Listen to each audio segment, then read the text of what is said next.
Good evening, ladies and gentlemen. Welcome back to the Bourbon Basement. Actually, I'm Ryan, And I'm Steve. and we're finally back in the place that started it all, the actual Bourbon Basement, rather than the living room of the Farrell residence. There you go.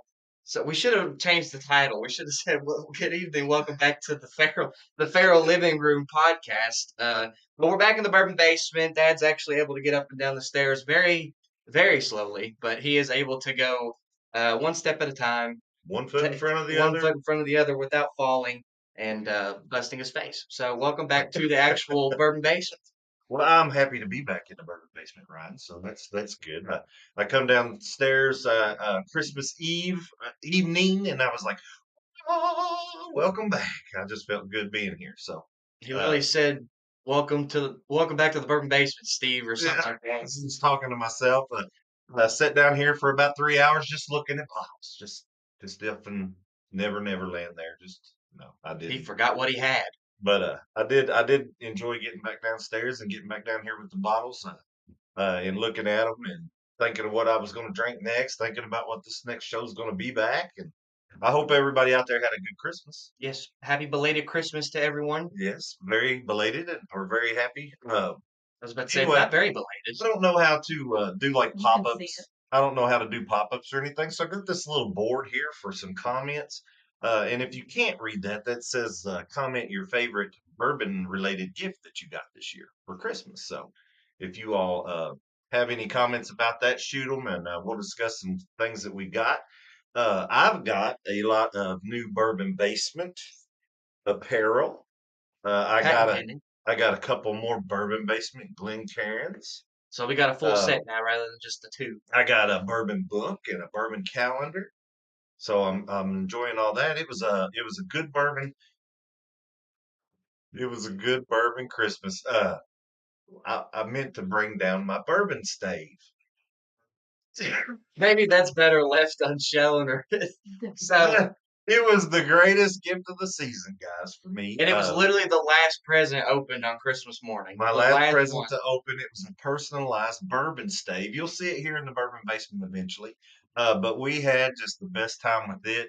Uh, it was a For super. reasons left unsaid for the time being. Are you sure? I Yeah, mean, I just think it would be fun to leave talk. it on a cliffhanger until you bring it down and show it. Why? It would be so fun. Leave it on a cliffhanger. Okay, we'll talk about it later then. And then this afternoon, the day after Christmas, I got a text from an A hookup. acquaintance. Yeah, from you. That's kind of a negative way to Okay, an look at that. informant. An informant, yeah, in the bourbon industry. And anyway, so got an opportunity to buy a special bottle this afternoon, and since I'm out of commission, Ryan ran and picked it up for me. So we got another special bottle we'll be bringing out in our December bourbon haul, talking about it. So that was kind of exciting and kind of a belated Christmas present. The only thing I'll say is it is a bottle going toward a collection. So do with that what you will. And Currently sipping out of my favorite bourbon related gift. Well, what was it? I guess it was a glass. What kind of glass are we the talking about? Glencairn there, who was Or are we drinking it right out of the bottle? I mean, yeah, I'm not gonna judge anyone. But are we drinking out of a bottle that you got for a gift, or a glass, or a teacup? What are we talking here? well, I got no bourbon bottles for Christmas this year, so that was kind of interesting. But you did. I got a bottle. I got another bottle of the Legion Yamasaki because that was one of my One of highest your rated favorites. ones. So you Highest got rated that. ones here in the bourbon basement thus far. So I got a bottle of that, and I don't know when I'm going to crack into that bad boy. But it's yours. It is mine, so I It's don't have to yours. feel So bad about drinking it. you have to share with Dad I don't know. now. Well, uh, so what do you think we're doing today? I don't know. There's a lot of bottles in There's here. a lot of bottles here, and all the bottles are is just to show you've heard of non-distilling producers, so Yeah, NDPs. we've had quite a few of those sourced bourbons that have been very good. Yes. And that's kind of what I was wanting to talk about today. We are going to sample a product of an NDP today. We are going to give a tasting and review on that. But there wasn't a lot of history with that bottle or that product. So I went ahead and I wanted to talk about some non-DPs. And the things I wanted to talk about it. Do you know what? non-DPs, Non-DPs. non-distilling producers. And do you know what they are? Do you know like the real definition of a non-distilling producer? I think we've said it many a time. Okay, well, it's basically just a distiller or a A company that label. sources, a company name that sources products while they're either building their distillery to distill their own products or that just want to source their own, pick and source their own kind of stuff and That's release it. that's it in a nutshell. They don't own distilling stuff. They don't produce They their don't own produce their distill. distilling, so they buy that from someone else, or they source that as they go and buy barrels that somebody else has already barreled, made and barreled, or they contract that, which means they go and they have a distillery produce what they want, the recipe, yeast, and all that, and they tell them exactly how to produce it. So there's many non-distilling producers out there, right? But big difference between source distilleries and contract distilleries. Do you got a comment? Yeah. So it's not, they're not drinking out of a bottle, folks, and they're not drinking out of teacup. They got a custom made Glencairn for themselves. Custom So, made. Nice. so something along these lines. I don't know what the design would be on theirs. Hopefully it's the bourbon It better basement. be the bourbon basement. We've not released these for mass production yet, but I imagine that may or may not be coming patent pending in the probably very distant future. Uh, but we'll leave y'all on a cliffhanger on that one too. Well, so when you're a non-distilling producer there, you go and it's just like you and I. We can't afford to build a distillery and have Sure, all we this can. distillery, There's loans for everything. but maybe we could get, a warehouse or something and a big loan to go buy a bunch of barrels and store them. So now there's a lot of advantages to being a non-distilling producer, but there's also some You disadvantages. don't have no overhead. Well, you got maybe warehouses, maybe bottling, maybe you do stuff like that. And a lot of your distilleries that are like famous and all that, they went through a spell where they didn't have any product and they actually were a non-producing distillery that sourced their bourbon until their product was made and then they could start using their own product. And an example of that is Michter's. They had to be a non-distilling producer for a while because they sourced bourbons and did that, created their stuff until they got back out there. And Willet was another one that did that. So those are pretty big names in the bourbon industry that you never thought that maybe they were a non-distilling producer at one Let's see. Someone got a cool Glencairn from the Bourbon Basement, so they did get a time. branded Nice, Bourbon Basement Glencairn. Don't know how nice. you got your hands on that, and I think that we may need some royalties just from you drinking out of that currently. But we'll sign some contracts and stuff later. And they got a cool blind tasting gift set. Ooh, nice. We Blind got some tasting gift. I personal think I blind know a little tastings bit going on. about both of those. Yeah, You think? yeah, I think Just so. possibly a little bit. Speaking of blind tasting kits, if I haven't heard anything, I don't know if anybody's done it yet or tried any of them. But when you do, please don't forget to let me know. Send me some text or something. Let me know what you think of those. Uh, so now, what do we think about sourced bourbons compared to contracted bourbons? So you're a non-distilling producer. You and we can go like there's a bunch of distillery all these Kentucky distilleries that you can think of will do contract distilling. They will.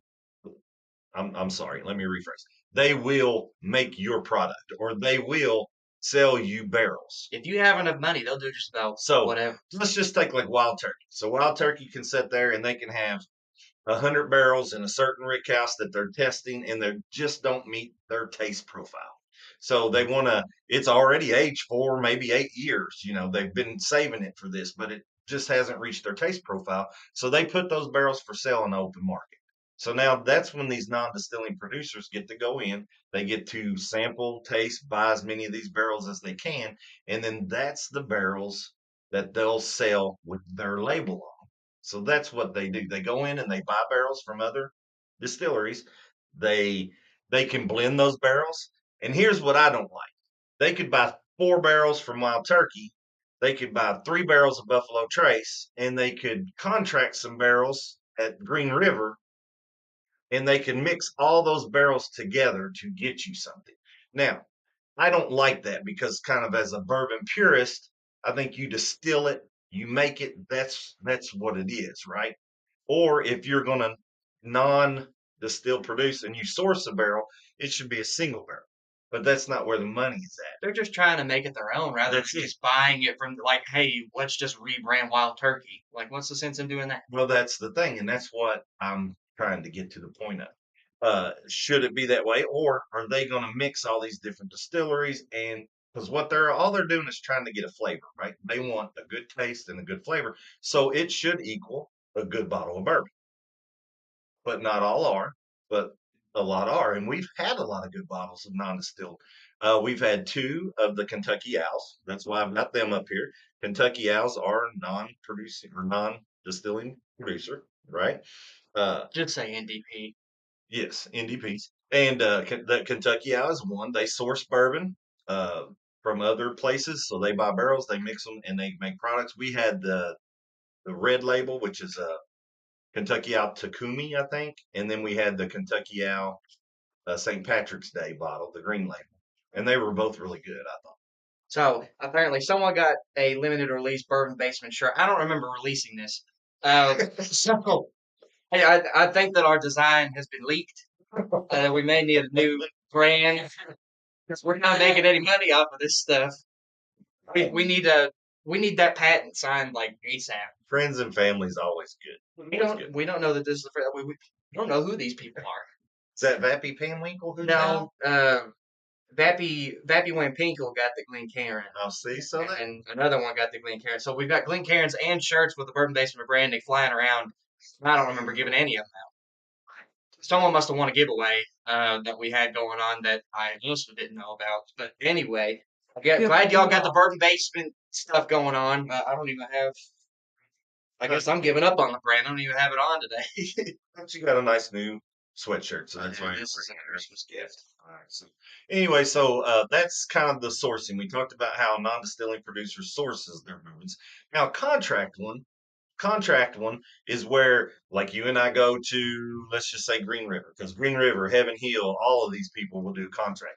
And I say, hey, Green River, I want a 60 mash, 30 corn, or I'm sorry, 60 corn. We only want a 60% mash bill. We don't want a 100. I want a 60 corn, a 30 rye, and a 10 malted barley, right? So that's my 100%. I want you to make that for me. I want it to, I want yeast A, and I want it aged in a heavily charred #4 barrel. And they do that for us for a price. Lifted a shirt too. Okay, so Vappy also got a Bourbon Basement branded shirt. Wow, they're making bank. Gonna get him up. So the contract, they actually have a recipe that they've taken to a distiller that gets them to make the product for them. Now, some of these contracted, and they will, a source one, they're already there, right? The barrels have already been aged. Wild Turkey didn't want them, you went and bought them. Well, a contract one, you can actually get that put in a barrel, and then you can take that immediately away to your warehouse. You can age it how you want it aged, and you can do that. Or I can ask Green River if they've done it. I say, hey, can you all age this in your warehouse? Green River will for a price, and they'll age your stuff in their warehouse until you're ready to go get it, pick it up, and do things. So I'd imagine that the cheapest way of going about that would be the last option. Second cheapest option would probably be aging it in your own warehouse. And then the most expensive option, just because they've wasted the time or already spent the time aging it and whatnot and giving it away now for a certain price, I'd say that would probably be your most expensive option. Just if you're thinking about getting into this, you can cut us in a piece if you'd like. We do accept that. We can We can brand put the it. Bourbon Basement brand on a We can barrel. brand it. That's right. On a barrel. So that's a lot of things. So, but some of the advantages of being a non-distilling producer is you can blend different mash bills, blend different, that's the recipe, and blend different distillers. So you can blend Buffalo Trace in a Heaven Hill product, a Heaven Hill barrel if you want, just if you're looking for a certain taste. Whereas Heaven Hill's not going to buy anything from Buffalo Trace to blend with, because they're Heaven Hill, so they're not going to do that. But you can do that as a distilling producer. You can also do your own finishes. So just say I go and I get a Wild Turkey 101 barrel that didn't fit their specs. They sold it on the open market. So now I got Wild Turkey 101 and I want to make it something that Wild Turkey's never done. So I'm going to throw some French oak in this Wild Turkey barrel, let it set in there another 3 months, and then I'm going to try it and see if it's any good. So now it's finished with a French oak barrel or stave or something like that. So you can do that. You can also buy, just let's stay with the Wild Turkey 101 example. Uh, they have the Wild Turkey 101 is probably about 4 years old, right? But they also have Wild Turkey 101 that's 8 years old. So you can buy those 4 year old barrels and you can let them age for another 4 years if you want and have you an 8 year old Wild Turkey product. But you probably want to change it from the 101 because you're getting their bottles for $45 or $55 and you're going to have to charge $85. So people probably ain't going to want to buy your bottle if they know what it is. But you can do that. You can double barrel it, put it in a whole new barrel, let it age a little bit longer. Long story short, You you can can change do the whatever proof you want with points. it. You can change the proof points, and you can do unique.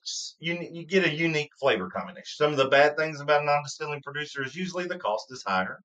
You don't have the consistency, so you're not going to have a model brand that's going to taste exactly the same every time you make a bottle because you're not getting the same barrels, right? Okay, so you're not going to have the consistency like a Wild Turkey or a Maker's Mark or anything like that. Maybe that's a good thing. Well, that's what I'm saying. I guess that's what they're after. Is just different taste. What are you But laughing at? well, I was thinking because you look so bored with this episode right now. What you were, as far as what you could do with the being the NDP, you kind of repeated some of the same things. You just went more into depth. You can do whatever you want. Do you buy that? You can do You whatever the heck you cannot want. to keep it as a bourbon, and so Well, oh, to a certain extent. you got to keep it a bourbon. You can't add things to it, so you can't do stuff like that. So you can't do whatever you If you're want. not going to keep it a bourbon, If you you want can to do whatever you want with make it a whiskey, you can. But why buy bourbon if you're going to make it a whiskey? You're just losing money there. Anyway, so eh, I forgot. But that's why batches are important to non-distilling producers because if you got like batch 1 of Kentucky Owl compared to batch 12 of Kentucky Owl, 1 and 12 is going to be different, even though it's still just Kentucky Owl, whatever their batch Well, the is. same could be said with a lot of the other things as far as different lots and whatnot. Yes. So do you? I mean, do you like them or not? I like them. I like the It source puts a kind of lot of stuff, different variety out there. and I like that. And they're creating. If you think about it, putting the two and two together, they're creating more bourbons, like different types of bourbons that you may never have had the opportunity to try before. But if you like it, you may never ever be able to get it again because it may never exist anymore. Well, the buff turkey will never exist again, but I'm glad I had it. Well, that's true. Looking at it that way, that is a good way to look at it. Like if it, say that we didn't get to try it at all, then we would have just been left wondering. Well, another thing about non-distilling producers. So some companies start out as non-distilling producers, then they get a distillery or get their distilling stuff in, and then they start producing their own stuff. I Some wonder of what the your profit margin is. I wonder how much they're making on a bottle or a barrel that they do. I have no idea, but I know that I think our next episode might be about the secondary market and just stop buying it on the secondary market, then let these things Maybe get to some the things will come shelf. back down a bit. Yeah. But anyway, so this one, what we're going to talk about today. So all these guys, this is 2XO, 2 times oak, non-distilling I'm looking producer. for This is short barrel. They're non-distilling producers. This one surprised me the most. Jefferson's bourbon. It's a non-distilling producer. I didn't know that. I thought they had a distillery, but I think I knew it, but I didn't think about it. well, I thought they had a distillery because when I go through all my tours and stuff looking for tours to do, they offer a tour. And most non-distilling producers can't offer a tour because they don't have a distillery. So I always thought Jefferson was a distillery, but they are a non-producing distillery. Kentucky Owl, we already talked about the Lucky 7 products. We've had some of those. Those are very good. Those are also non-distilling producers. Let's clear the counter a little bit for these. You want to? Where you want to put it? We'll just put them behind us. And what we're going to do today, though, guys, is we're going to do a Jefferson's cast strength bourbon today. It is a non-distilling producer.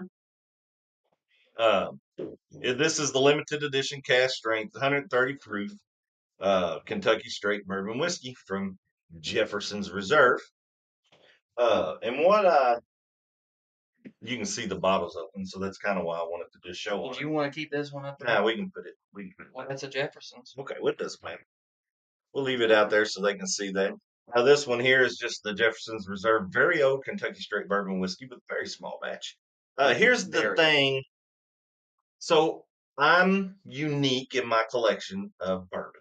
I don't You did collect. it backwards. I don't collect every bourbon. I collect Kentucky bourbons. So when you start getting into non-producing distilleries, It gets confusing. There's gray areas. or I said non-producing, I said it the way you were Non-distilling talking. producers. Yeah, I said it the way you were talking. NDPs, guys. NDPs. When you start getting into those, they can source bourbon from other states. So, and blend that with a Kentucky bourbon. And when they do that, it makes it a non Kentucky bourbon. So, when you are looking at non distilling producers, 99% of your Kentucky bourbons will say Kentucky straight bourbon whiskey on it. Okay. That's right there on the front label. Kentucky is proud of their bourbon and they put it on their label. It's one of the only states that will say Kentucky straight bourbon. I've seen a few Indiana, I've seen a couple Texas, but this is what I've hardly talked and I'm parched. My mouth's over here dry. I got the cotton mouth going on. this one is. So you got to be, got a very important call, guys. It's spam. We need to have a sign up. Silence all cell phones. Live recording. What's going on here? You're the only one that ever happens with. ah, well, you know. So anyway, so I have to be careful. Most people don't have to worry about that, but I do shows on Kentucky straight bourbons. That's why some of these Penelope, one of the biggest non-distilling producers, a lot of people are talking about it. It's a big name in bourbon. It's going around a lot. I see a lot of bottles. I see a lot of secondary bottles, and I don't have those any bottles because I have not yet found one that is strictly a Kentucky straight bourbon. We do also take donations. If you find one that says Kentucky Straight Bourbon, Penelope brand, send it to us. We'll get a P.O. box. Well, and that's the thing. So now this Jefferson's, these two bottles here do say Kentucky Straight Bourbon on them, so they are Kentucky Straight Bourbon. One thing I wanted to mention about non-distilling producers, when I read the rules of everything, they are supposed to put on the bottle, and I think this is another reason I had all those bottles sitting up there, where they were produced. So if you look at it, this is short barrel, and you have to read into the very fine print of it. It says bourbon born in Kentucky, raised in Atlanta. So everybody knows short barrels in Atlanta, but they source barrels from Kentucky. So, and this says Kentucky straight bourbon whiskey. Not all short barrels will say that because they are mixed with other source barrels from other states. And to be a Kentucky bourbon, it has to be a bourbon that is distilled in Kentucky and aged in Kentucky for at least 1 year. Okay, they're hard to find, ain't it? So this is the problem I get into. The only thing that I'm seeing on this one is that it was a collaboration between the Scotch Whiskey Master Blender and the Kentucky Owl Bourbon Whiskey Master Blender. And this is where I'm confused because in the rules that I read, they are supposed to list their distillery. A lot of them will list where it's bottled. Some of them will say produced by, which is what you're looking for because that'll tell you the distillery produced by so and so for this company. Now, this is a short barrel product, just like the other one I did. This one is very forthcoming and tells you exactly where it was made. Let me find it. It's made sourced from Bardstown in Green River. So they bought barrels from Bardstown and barrels from Green River, and that's what's in this bottle. So some of them are very forthcoming. I don't know how some of them get away with not doing that because There's a lot of gray areas. that's one of the rules that I thought you had to do. The three lucky sevens over there, each one of them say something different on the bottle about where it's from. Well, they're probably all from somewhere different. They're all from in somewhere different, but they're in Kentucky somewhere different. So, and a lot of that you have to do some research. It'll say from Lawrenceburg, Kentucky, or something. So you got to look up distilleries in Lawrenceburg, and then you got to kind of figure out who did it. So, but anyway, we'll get off of that subject. Anywho, We'll get off of that subject. Let's talk about the Jefferson. So Jefferson's was established in 1997, guys. So it hasn't been around too long. a little bit older than I am. And Same age as my sister. I was very surprised that they were a non-distilling producer, right? Very surprised because you can take a tour of the facilities. Well, so when I get into looking at that, it's actually the Kentucky Artisan Distillery. They are the ones that make the bourbon for Jefferson's. And I guess they let them do a tour and everything there too. So they are a contract distiller. So Jefferson's went and contract distilled, Distill it. distilled for Jefferson's. Well, then I get looking in the breakdown of that. They only do 25% of their barrels. So the rest of the barrels they go buy from somewhere else. So they're tiny. They're tiny. They do 25% of the barrels for Jefferson's. 75% of the barrels come from source locations. A lot of those being Kentucky, a lot of them not, because not all Jefferson's is Kentucky bourbon. These two are though. Cool running. Appreciate you Oh, thanks, tuning Cool in, and Runnings. cheers. Happy Friday to everyone, and belated Christmas once again to anyone who celebrates it. Did you get any good bourbon related Christmas gifts this year? There's been some comments about some others on there. Uh, anyway, so this one here, Are these the same thing? Because they've got different corks in them. they're not the same bourbon. This is a very old. This is the cast strength. All right, so You can tell the difference in the color. Oh, yeah, so not the same bourbon, same company, of course, still non-distilled produced. Uh, and then what I was getting at, the Kentucky Artisan Distillery, they have a long relationship with Jefferson's. They've been doing it the whole time, right? Well, in 2025, I think Jefferson's is moving to a actual distillery, their actual distillery. So they got purchased like I think back in 2008 or something, 2012, and they were going to build a distillery in 2022. I think that started, and I think that's somewhere in Lebanon, Kentucky. If you live or in the Lebanon area and there's a new distillery there, let me know because I haven't been down that way to see. But especially that's not recently. from the articles I'm reading and everything that I think next year Jefferson's is going to be a not only a non-producing, they're going to be a distillery that makes their own product. But just like a lot of these craft places and a lot of these distilleries, when they start up, they're still probably going to source some of their stuff. Off subject as well, but speaking of next year, I don't know if you all have heard, which Jim Beam The is Claremont. shutting down. Claremont Jim Beam is shutting down. According to sources, it's for renovations, which it makes sense because it's old. A lot of the stuff that They did a lot of renovations, like in the gift shop area and all that kind of stuff, but but they said that Boston the said bottling stuff, or no, they're shutting down completely complete. for a whole year. for at least a year. So they're not going to produce anything. So I don't know what that will mean for Jim Beam. But That means they got 1 million barrels in Yes, storage they and said they got nothing's going to enough really reserves. affect them. But still, it's a bad situation for the workers and stuff there unless they're paying you them. didn't hear this, but we're actually in cahoots with them. They're going to shut Jim Beam down in total, and then this 1795 over here behind me is going to be worth hundreds of thousands. I hope they don't shut it down. Hundreds For of sure. thousands. No, but that'll be. I doubt, like you said, I doubt that anything will change. They got so many barrels over there at Jim Beam. They do. It's unfortunate for the workers, and I'm not sure if they've moved production to another plant or if if the workers had the opportunity to move or not. But I mean, if my company come to me and said, "Hey, yeah, man, we're shutting down. You ain't going to be working for a year," that would definitely suck. I bet they're giving them like a little severance package. I don't know, but I do feel for them. I do feel for the industry because that is scary for one of those big bourbon giants like that to have a complete shutdown. A lot of times they'll shut down for a couple months for cleaning and stuff like that, especially these ones that don't have the temperature controlled stuff going on. But Anywho, uh, off subject. Just wanted to, for those of you who didn't hear that is happening as of after New Year sometime. What's the uh, proofs on this? this proof is 130 proof. The third highest proof that we've ever had in the bourbon basement. The Jefferson's Reserve, very old Kentucky straight bourbon whiskey I got up here. It's not one we're trying today. It is 90.2 proof. This one here I think is one of their standard runs. It's just a very old. They don't say how old very old is. It's just probably older than the regular. Something like Uh, that. this one here, when I looked it up, there's not a lot of information about it either. Um, but it's a source bourbon, and from the info I got, it's like 6 to 8 years. Now, when they do that, that's not a single barrel, so they're still mixing barrels, and one barrel is going to be a higher proof than another barrel.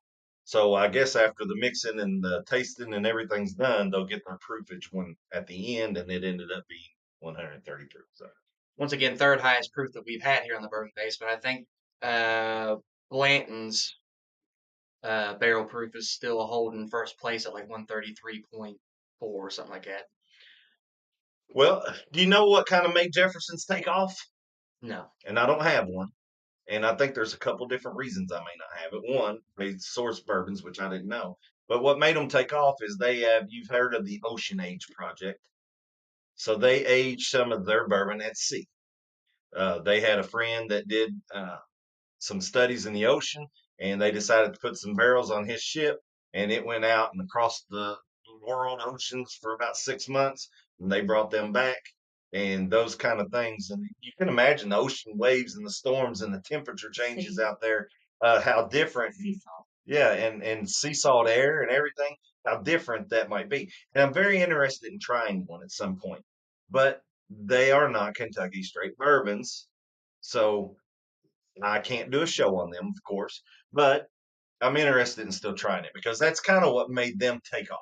I think that's what kind of boom made Jefferson's known. Nothing that's never been done. It was never done before. So that being said, the reason I think it's not Kentucky bourbon is maybe because they get them, they don't age them a year in Kentucky and they put them on the ship and let them go. Or maybe it's because they source bourbon from Indiana or something, and that's the barrels that's on the ship, and that's how they do it. So Could be any other it doesn't reasons. matter. It doesn't matter. It just ain't Kentucky bourbon, so I didn't do it. All right, let's get to tasting. You gonna here? You pop? But you can obviously tell this is not a fresh crack. No, This one's been gone through pretty good. I've had this one. I have to, and I thought it was good. I'm gonna give an official tasting tonight. I haven't really. It's an interesting looking cork. But I did enjoy the bourbon. It's just it's a very it tastes 100 proof, 130 proof to me. Got a little burn to It's it. got some burn to it. The best I could tell, guys, and you may have heard me earlier with the mash bill on this when I was looking. Of course, they don't disclose it, so it's all rumors. But there's more than one article or more than one interview that I read with the rumor. This is a 60% corn and a 30% rye and a 10% malted barley. Um, rumored, not necessarily true, but that's the only thing I can find on If you all haven't already, while he's pouring up the producer's drink, because I saw a hand come up like we had left someone out. it. We did leave her out. If you hadn't, if you haven't already, go ahead and pour yourself up one of your new Christmas presents, or just one of your favorite bottles off the shelf, or just your nightly nightcap that you usually go for, whatever it may be. If you got some of this Jefferson's, pour it up and have a drink with us here on this fine Friday evening. Last show of the year. Last show of the year of 2025. That's that puts us 2 years into this thing, doesn't it? I mean, had a year and a half. But we've been doing it for 2 years, 2 separate years, We're 24 and Two 25. calendar years, I guess. And don't let me forget to do the story on our stave, because that was the funniest thing. I mean, do we have to send that state back? We got to send that way off the. I'd say we'll keep it. That stave will be kept, and we'll just get another one. So you kind of gave a spoiler alert to what's going on. What? Is it going? All right. Anyway, so Jefferson's 130 proof, barrel proof. It's very sweet, and it's got a very nice, rich, dark color to it. So I believe that this is probably aged anywhere. 6 to 8 years. I is believe all 6 to 8. all I could get. It's very when you start researching non-distilling producers, it's hard to find a lot of information. You got to go from one article to another, jump through another rabbit hole, and find another article. Some of them say stuff different, and then you go. Some of these articles go back to like 2000, so you can't really take that into effect, and you got to find the more recent articles. And then some of them there aren't any recent articles. Well, I believe that this one's 6 to 8 years. Just off the first acclamation, I mean, it's got that burn, but it's not brutal by any means. It's not gonna burn your throat all the way down or nothing like that. The one thing about the proofage of this, 130 proof, it does not have that alcohol. Alcohol? That alcohol burn. Wow, Doesn't have that Kentucky really alcohol came out burn now. in the nose. It's a very good smell. I don't get as It's much sweet. sweetness as you do. It's sweet. I get fruity. I don't get like I get fruitiness. I get caramel. I get a little bit of vanilla. I get apple is the fruit apple's that my comes big out. thing. I get But that there's even caramel some apple berry in smell. there too. But I don't get when I think of something that's sweet, I think of sugary sweet, candy sweet. There's a It lot of tastes different sugary sweetnesses in sweet. this world. And it's not jumping out at me like that. So There's a lot of different sweetnesses in this world other than sugar. There's natural sweetness. That's in fruits. I know. That's what I was saying though. It doesn't get that candy sweetness for me. So I don't think of it as sweet. I think of it as fruity. So me, that's a fruity, and the fruit that I get was apple in the smell with the caramel and a little bit of vanilla too. So we're kind of consistent with the nose today on this one. Yeah, extremely. I still consider it sweet though. Like it's Yeah. this is a very desserty scent. Like as soon as you open the bottle, it just kind of fills the air. It's a potent smell. Like not as far as the alcohol goes, but it's a potent. You can smell it It's without even getting down into it. it's got one of the thicker chews that we've had in a long time. I don't like that. A big chew, like a big old chew It tobacco. yanks the tongue. Yeah, it does coat Yeah. well, and you can tell in the tears. You all can't see them, guys, but my glass is Yeah. teared up. It's crying. I don't know if it's because it's 130 proof or because it's so good, but it's. I'm in. I've done my 2 acclamations anyway. All right. Well, something else while Ryan's doing that, and he's going to get his third drink and maybe start talking about this. I'm going to talk about a couple of different small craft distilleries that do produce their own product. One is Bluegrass Distillery, which is one of my favorite small craft distilleries. The other is Hartfield and Company right here in Paris, Kentucky, where we're from. They all produce their own product, but they've been around long enough that their product is ready.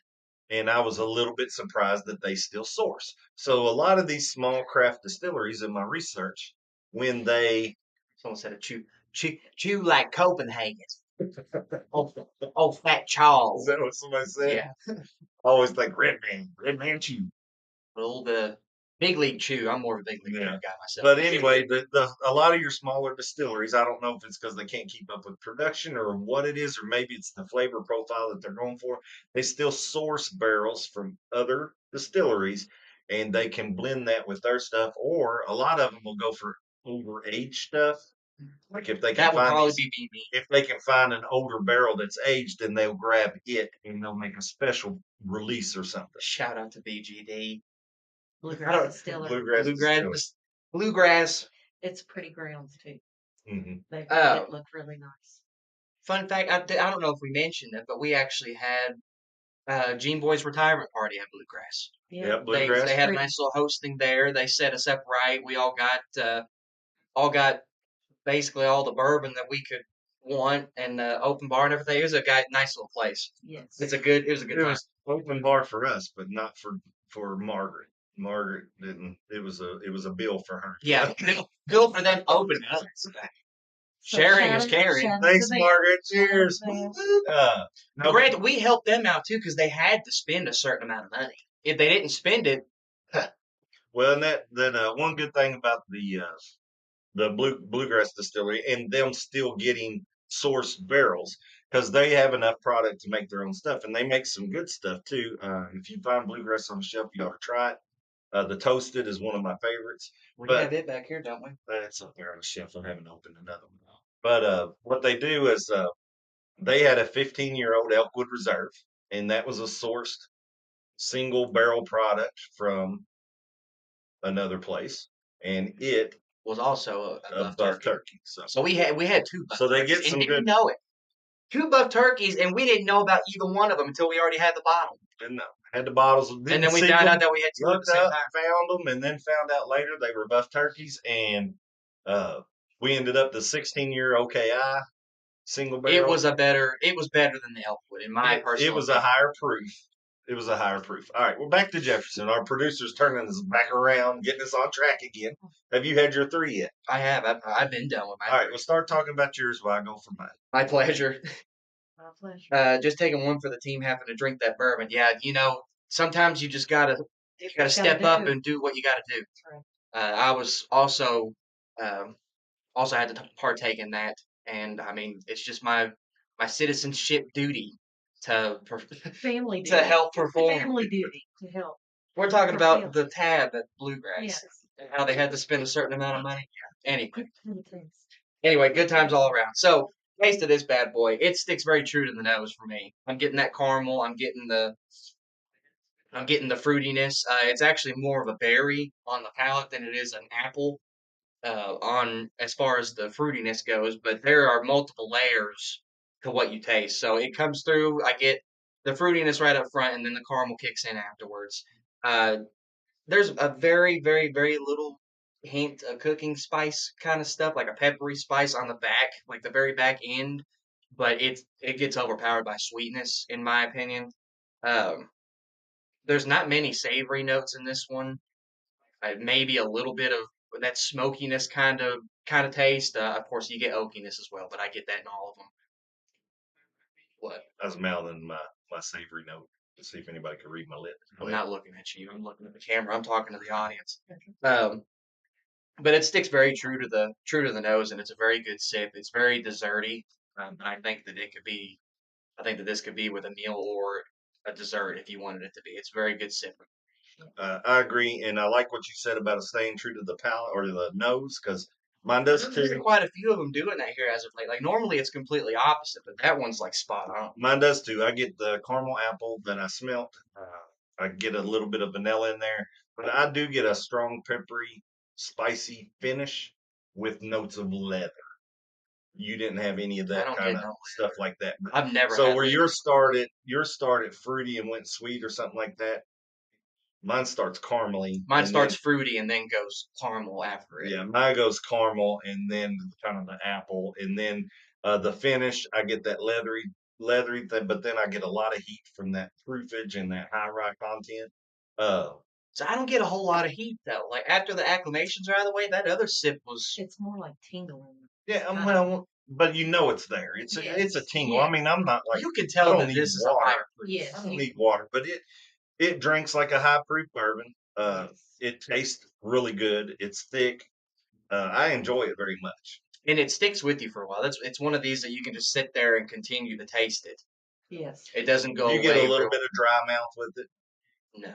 I get a little bit of dryness on the my finish. mouth was dry. I said earlier, my mouth was dry before I ever had it, so I'm not really a good judge of that. But I get a little bit of dryness on the finish. Do you want to put some water in it? Try it. Do I? That's usually what we do. Make it like it's on the rocks. I'm gonna tell you, normally I probably wouldn't. This would probably just be a straight sipper for me. But we're gonna see if this palate changes any with this dynamic. All right. So I'm gonna clean my palate. You might put a little bit too much water in there for what you had left. I had quite a bit more than you did. Oh, you want more? I talking about you. Mm. I said I had quite a bit left than what you did. So mine might resemble one that you've your second or third that you've set and let set too long. The ice has melted, and you got that finish up drink. Let's try. Boy, that spices it up a lot more. You feel that tingling on your tongue more with the water in it. Believe it or not. You get that? I knew we were going to be opposite in something because I get no tingles. You got a comment over there. Well, I think you water yours down too much. Maybe. I And think so you it's watered it that down. one where the ice is melted too much. You drink it slow because it's a hot burner, and now the ice is. Bourbon balls you got as another gift. Don't say Dude, that around. man, Don't say that around these. we got some good bourbon balls We got too some this bourbon year. balls. Put some bourbon balls away now. And they were the bomb. Yeah, they Their favorite part is the pecans on top that they just let soak in. guess that nobody bourbon. wanted to comment anymore. But yeah, they're soaked for a year. Yeah, they soak Yeah, them they for a soak year. them for a year in bourbon. So we got some aged bourbon pecans on top of our bourbon balls. Well, they crush them up, and then they crush and that's inside the bourbon ball Yes. with the Meat of the Yeah. bourbon ball. And then The they put the meat. on top. The The meat of sugary bourbon ball? meat. The middle Oh, of it. it's called. Ain't no meat in no bourbon balls I've ever had. The Just saying. It's the inside, center. the center of the bourbon ball, the meat of it, part of it, yes, you could say. All right, so mine got spiced up a little bit. It brought the proofage out more with the water than without it, which it surprises me. Normally that would not happen that way, but the taste was around the same. It's a little bit more spicy. You get more of the cooking spice and a little bit more of that savory flavor that comes out. But then the fruitiness still comes back on the back end of it. I'm still getting the fruit, the caramel, more vanilla comes through with the water in it. Um, you get kind of like that. I've had this with a few other bourbons. You get like that pumpkin kind of taste, like raw pumpkin. Yeah. Like if you were to stick your face in a pumpkin and smell it when you're carving it, Yeah. you get that kind of like aftertaste. Which I don't mind. I love pumpkin seeds and stuff. So. Yeah. But I mean, it's very similar with and without the water, minus the burn. I thought was more with the water than without. Well, my burn was gone with the water. Now, mine was more heavily watered than Ryan's was. So mine is the bottom of the glass, ice is melting, all that kind of stuff. It did limit the taste as well. So I thought you put a little bit, yeah, bit it water in. limited the taste. It was more of your just kind of a burnt caramel, maybe smoky caramel kind of thing. Yeah, Burnt. but the spice was gone and everything. I guess I did have too much water. I get a So little bit of peanut don't brittle don't in there. listen to me on the water part of it. I get But a little bit of peanut brittle the longer it sits. yeah, Well, the mine longer gets that water fruity. drink sets, I get the little spice coming up my back of my throat. I get fruitiness the longer it sits. It just gets. I don't know. More This is fruity. one of those that definitely comes in layers, and I like those bourbons. It gives you more and more to taste the more that it sits on your palate. This is a good bourbon. It was actually my first Jefferson's Reserve that I tried. Like I said, I can't find many that are Kentucky. I'd like to know bourbons. where they got this from and what they mixed to get it. I would too, and the research doesn't say, but we That's a know good it's Kentucky, so we know it's been distilled and aged in Kentucky. from somewhere. But I get. You want me to rate first? Yeah, go ahead. All right. So overall, love the proofage of it. I'm a high proof bourbon kind of guy. Y'all know this. Love the color of it. The bottle is simple, but I mean it's not a horrible looking bottle. I like it. I like The cork is cool. The bottle is, I mean, still sleek. It's just nothing really special about it. But love the color of it. Love how it drank. It was very smooth for a 130 proof. After you get past those first couple of acclimations, like I said, it's not going to burn the fire out of you or anything, but you know that you're drinking high proof. Uh, I like a sweet bourbon, so that's right up my alley on this one. Lots of sweetness, lots of goodness. You can drink this with a meal, nice steak, a potato, or dessert, or anytime you wanted it. I don't think there's really any time specific to drink this one, but I don't. What's the price of this one? I think this one was $70, $69.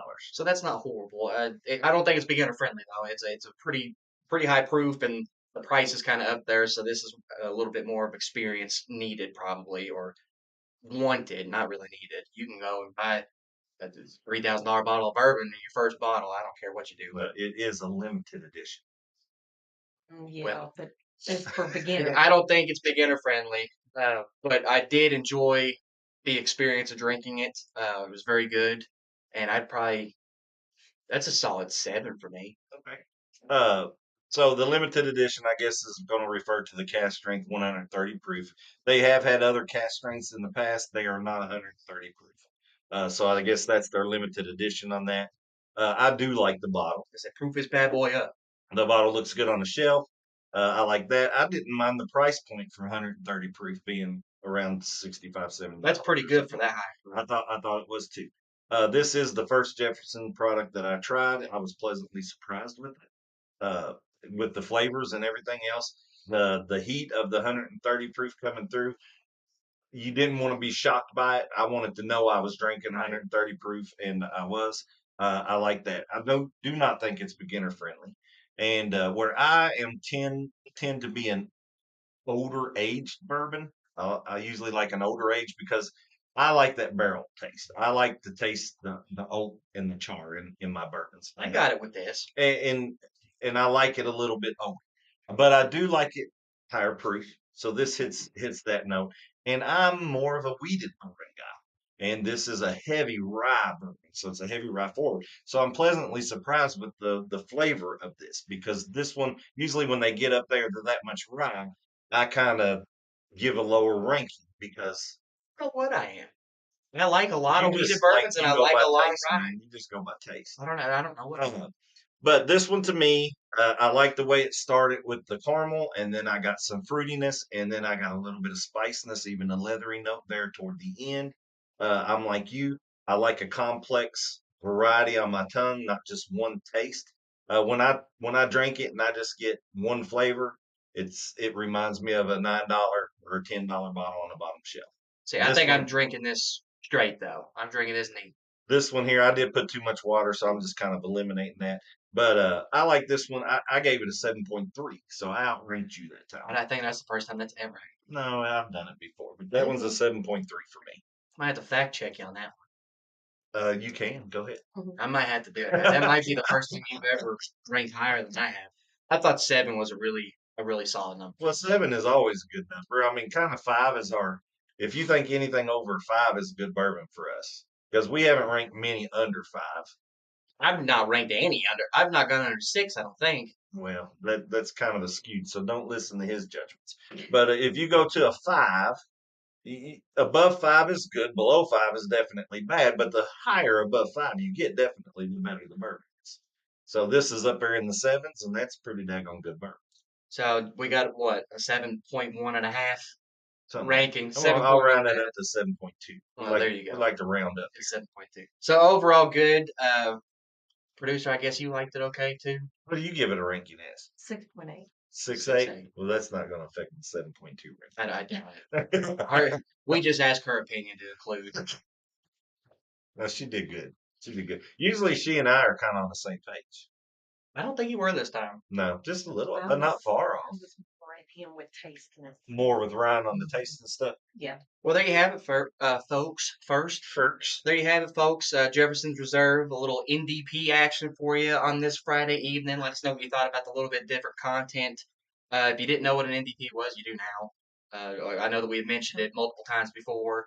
Uh, if you all did celebrate Christmas, we do hope that you all had a very Merry Christmas Merry and with all your Christmas. loved ones and everything went over well. Uh, Even after the episode's over, be sure to comment. Let us know if you got any bourbon related gifts or presents, or if you picked anything up recently that you're just excited about. Let us know in the comment section below this live stream. If you haven't had Jefferson's Reserve, I highly try it. recommend that you try it. If you can get the barrel proof and stuff, they definitely proof it up for you, so you know that you're drinking a higher proof. And I don't think it's for a bad price point. So if you haven't had the opportunity to try it, I definitely recommend it. Is there anything else you want to say to them? Like, comment, subscribe, tell your friends. Tell your friends. Tell your friends. We got the patent pen and Bourbon Basement apparel maybe coming out one day. We've not even talked about it, but maybe one day. We'll leave y'all wanting it, so that way you'll buy up all of it when we finally release it. But once again, happy belated Christmas to everyone. Happy New Year, because we won't see you all again before New Year. So hopefully everyone has a great start, kickoff to the year, and we will see you all in 2026. Roger Yeah. that. Hopefully that. See you next year. Yes, see y'all See you next year, next year, guys. 2026. Going to start it off strong, because that is the day after. Is New Year's on Thursday? I have no New idea. Year's Day is on Thursday, So so we'll see you day we'll get after. to see you the second day of 2026. So all that being said, guys, definitely thank you all for tuning in on this Friday evening. We appreciate all the love and support. And as always, why drink alone? When you can drink with us. We'll see y'all Friday. Hey, how about a hug? No. All right, I'll settle for another warm Kentucky hug then. Well, come on out of there. Cheers.